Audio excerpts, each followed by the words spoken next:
بسم اللہ الرحمن الرحیم۔ جنگ خندق۔ ادھر خندق مکمل ہوئی، ادھر ابو سفیان کا لشکر پہنچ گیا۔ 10,000 لوگوں کی فوج، دھول ہی دھول، مٹی ہی مٹی۔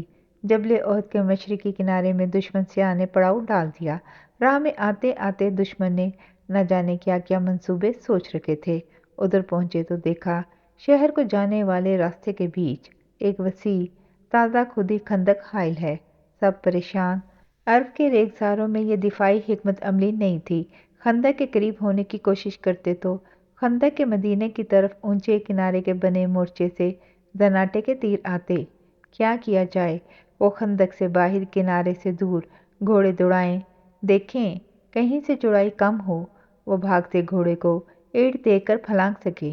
ایک دو جگہ سے آقا صلی اللہ علیہ وآلہ وسلم نے شاید جان بوجھ کے چوڑائی کم رکھوائی تھی تاکہ دشمن کا کوئی بہادر سرپھرا سورما ادھر اچھلے اور اسے گھیر کے مار دیا جائے۔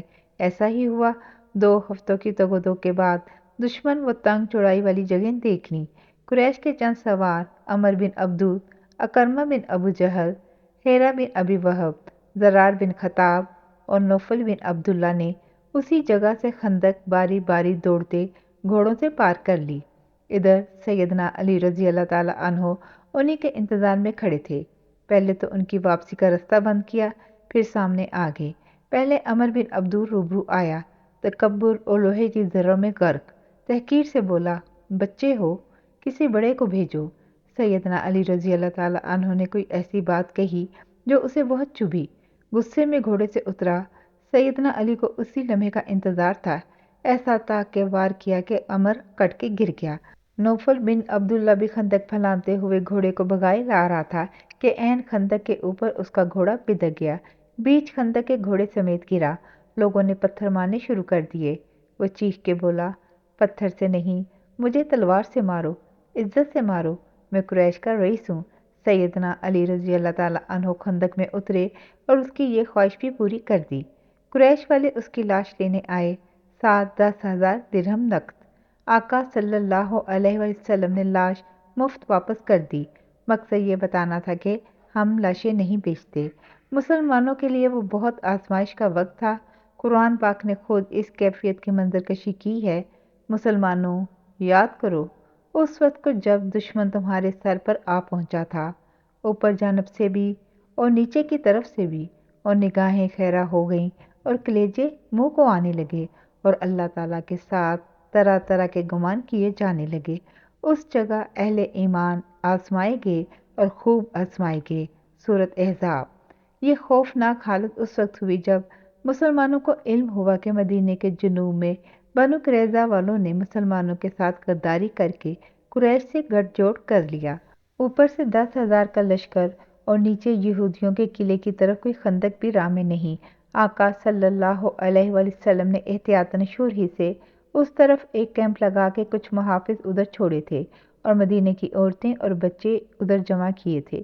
اسی کیمپ کا واقعہ ہے کہ وہاں قریظہ والوں نے ایک جاسوس بھیجا کہ جاؤ دیکھ کے آؤ کتنے پہرے دار ہیں۔ ادھر آقا صلی اللہ علیہ وسلم کی پھوپھی سیدنا حمزہ کی ماں جائی چھوٹی بہن صفیہ نے اس جاسوس کو دیکھ لیا۔ پہرے پر حسان بن ثابت شاعر تھے۔ انہیں کہا، جاؤ پکڑو۔ وہ سہم کے بولے، میں تو شاعر ہوں، لڑائی والا کام نہیں آتا۔ سیدہ صفیہ غصے سے خود منہ سر لپیٹ کے خیمے کی چوب لے کر گئیں اور اس یہودی جاسوس کو مار کر آیا۔ پھر آ کے حسان بن ثابت کو کہا، میں اسے مار آئی ہوں، تم جا کے اس کی ذرا اتار لاؤ۔ میں نے عورت ہونے کی وجہ سے اسے نہیں کھولا، وہ ذرا تمہاری ہوئی، تلوار بھی اس کی تم لے لینا۔ حسان بن ثابت ابھی تک سہمے ہوئے تھے، بولے، مجھے ذرا اور تلوار کی ضرورت نہیں، میں نہیں جاتا، مگر بنو نذیر کا سردار حی بن اخطب جسے مدینے سے پورے قبیلے سمیت بھگا دیا تھا، خیبر سے چھپ چھپا کے مدینے پہنچ گیا۔ بنو قریظہ کے سردار کعب بن اسد کا دروازہ کھٹکھٹایا۔ کعب بن اسد نے دروازے کی درز سے حی بن اخطب کو دیکھا اور کہا، حی، تم منحوس آدمی ہو، میں دروازہ نہیں کھولوں گا، میں نے محمد صلی اللہ علیہ وآلہ وسلم کے ساتھ عہد کیا ہوا ہے اور ان میں سچائی اور وفائے عہد کے سوا کچھ نہیں دیکھا۔ حی نے سرگوشی کی، کعب تم دروازہ کھولو، میں تمہارے لیے دائمی عزت کا سامان لایا ہوں۔ قریش اور غطفان کا بحر بے کراں مجموعۃ الاسیال، محمد صلی اللہ علیہ وآلہ وسلم اور اس کے ساتھیوں کا مکمل کلا کما کیے بغیر نہ ٹلیں گے، یہ مجھ سے ان کا وعدہ ہے۔ کعب بولا، خدا کی قسم، تم ہمیشہ میرے پاس ذلت اور رسوائی کا برستا ہوا بادل بن کے آئے ہو جو اپنے لیے ہی کیچڑ کرتا ہے۔ تم جاؤ، مجھے کچھ نہیں سروکار۔ ہے ہی کہاں ٹلنے والا تھا، منا لیا آخر کعب کو، مسلمانوں سے کیا عہد توڑ دیا۔ اس نے توڑ دیا۔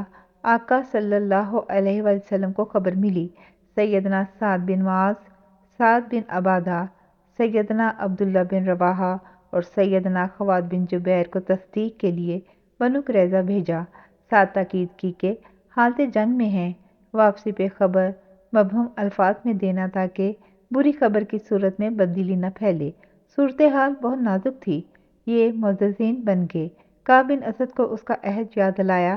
وہ بالکل بدلا ہوا شخص تھا، گالیاں دینے پہ اتر آیا، توہین کی حد کر دی۔ کون سا عہد، کون سا رسول اللہ؟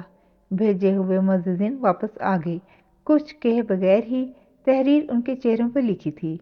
آقا صلی اللہ علیہ وسلم لوگوں میں بیٹھے تھے، مبہم انداز میں خبر دی۔ آقا صلی اللہ علیہ وسلم نے سر گھٹنوں پہ رکھا، چہرے پہ کپڑا ڈال لیا۔ پتہ نہیں کیا سوچا، کیا چہرے پہ تاثرات آئے یا آسمان سے کوئی خبر اتری۔ ایک ایکی میں سر اٹھایا اور کہا، اللہ اکبر، مسلمانوں، خوشخبری ہے۔ مسلمان انتہائی کرب میں تھے۔ آقا صلی اللہ علیہ وآلہ وسلم نے بنو قریظہ کی طرف کمک بھیج دی اور دفاعی تدبیریں بڑھا دیں۔ صورتحال انتہائی خوفناک ہو گئی۔ سامنے 10,000 کا لشکر مدینہ کو روندنے پہ تلا ہوا۔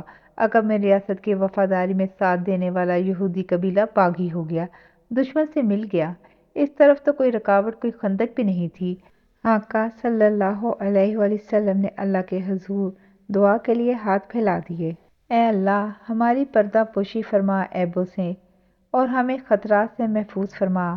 پھر آقا صلی اللہ علیہ وآلہ وسلم زوال کے بعد مسجد میں کھڑے ہو کے اللہ کے حضور گڑ گڑانے لگے، اے اللہ، کتاب کے نازل کرنے والے، جلد حساب لینے والے، ان لشکروں کو شکست دینے والے، انہیں شکست دے اور ہمیں ان پہ فتح عطا فرما۔ اللہ نے سن لیا جو آقا صلی اللہ علیہ وآلہ وسلم نے کہا۔ جاری ہے۔ جزاک اللہ خیر۔